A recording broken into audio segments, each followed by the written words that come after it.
Saksakallan gunarnavasya Vande Guru Sri Charanaravindan.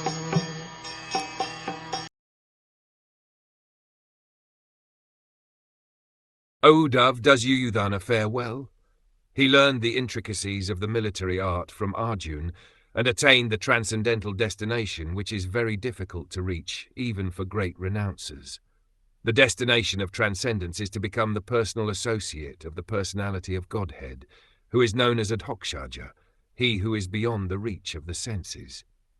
The renouncers of the world, the sannyasis, give up all worldly connections, namely family, wife, children, friends, home, wealth, everything, to attain the transcendental bliss of Brahm happiness. But Adhokshad happiness is beyond Brahm happiness. The empiric philosophers enjoy a transcendental quality of bliss by philosophical speculation on the supreme truth, but beyond that pleasure is the pleasure enjoyed by Brahm in his eternal form of the personality of Godhead. Brahm bliss is enjoyed by living entities after liberation from material bondage.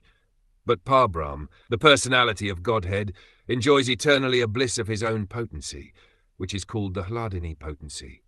The empiric philosopher who studies Brahm by negation of the external features has not yet learned the quality of the Hladini potency of Brahm. Out of many potencies of the omnipotent, there are three features of his internal potency, namely Samvit, Sandhini, and Hladini. And in spite of their strict adherence to the principles of yama, niyama, asana, dhyana, dharana, and pranayama, the great yogis and jnanis are unable to enter into the internal potency of the Lord. This internal potency is, however, easily realized by the devotees of the Lord by dint of devotional service. Yuyudhana achieved this stage of life, just as he achieved expert knowledge in military science from Arjuna.